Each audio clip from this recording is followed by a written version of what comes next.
उस परमात्मा ने अपने इस दास को भेजा,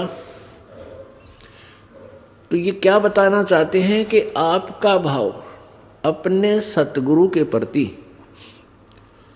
भगवान तुल्य हो तब आप सफल होंगे। अपने आत्माओं, अब तो ये दास बैठा है, यदि यहाँ परमात्मा इसी मानव शरीर तो है ही उनका, क्योंकि बनारस में 120 वर्ष रहे, और अब भी वो आ जाते। जो हम चित्र देखते हैं प्रभु का, ऐसा चित्र नहीं है। वो तो ना जाने कितने स्वरूप हैं उस मालिक के, वो किसी भी रूप में आकर के अपना ज्ञान बताता है, अपनी प्यारी आत्माओं को अपने चरणों में लगा के भक्ति करवा के सतलोक ले जाता है।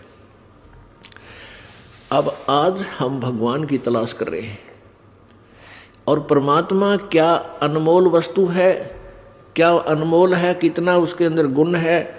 यदि आज हमें वो मिल जाए, आपके सामने आ जाए, तो आपकी क्या स्थिति होगी। एक बार सोचना, जो भक्त आत्माएं हैं गहराई से सोचे। अब जैसे भूखे को भोजन सामने मिल जाए और निर्धन को सामने धन की थैली नजर आवे, तो कैसी तड़फ होगी उसकी।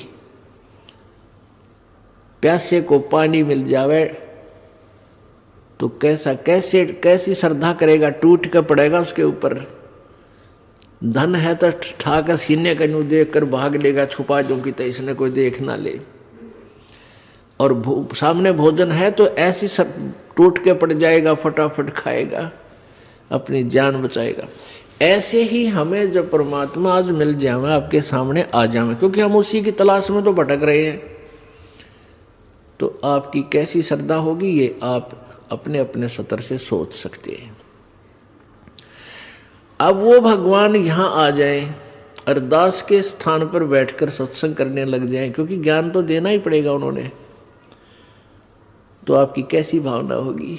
आंखों में आंसू हो, हृदय में प्यार हो, और कोई भी अवगुण हम भगवान में देख नहीं सकते, क्योंकि भगवान में अवगुण होता ही नहीं।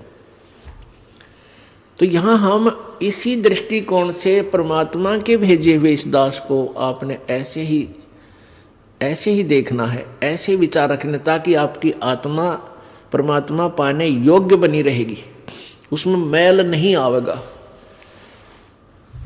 अब जैसे हमने परमात्मा पाना है तो गुरु जी को भगवान स्वीकार करना होगा। परमात्मा को एज ए गॉड ट्रीट करना पड़ेगा, तब ही हम निर्मल होंगे, हमारे अंदर आधीनी श्रद्धा बनी रहेगी। अब एक गणित के अंदर एक प्रश्न आता है ऋण का, लोन का। उसमें क्या होता है कि मूल धन ज्ञात करना होता है, और वो मूलधन लाखों और करोड़ों की संख्या का होता है। उस लाखों करोड़ों की संख्या के मूलधन, मूल राशि को ज्ञात करने के लिए, प्राप्त करने के लिए हमने सपोज करना पड़ता है, मानना पड़ता है। मान लीजिए मूलधन 100 रुपये। उस 100 रुपये मूलधन को मानकर हम उस ओरिजिनल, वास्तविक, उस करोड़ों और लाखों वाले मूलधन को प्राप्त कर सकते, अन्यथा हम उसका कोई और हल कर ही नहीं सकते, उसको प्राप्ति कर ही नहीं सकते। इसी प्रकार वो परमात्मा तो अथाह है, बहुमूल्य है, उसकी कोई कीमत को नहीं, वो तो मालिक है, समर्थ है। उस समर्थ भगवान को पाने के लिए हमने गुरुजी को मानना पड़ेगा। ये भगवान मान लो, गुरुजी भगवान परमात्मा। तो इस दास को, यानी अपने गुरुजी को परमात्मा मानने से एक छोटी सी राशि है 100 रुपये, लाखों और करोड़ों की तुलना में, फिर भी उसके बिना वो लाखों और करोड़ों वाला मूलधन आपको प्राप्त नहीं हो सकता, कभी नहीं हो सकता। आप जी ने अपने गुरुजी को भगवान मान लेना चाहिए।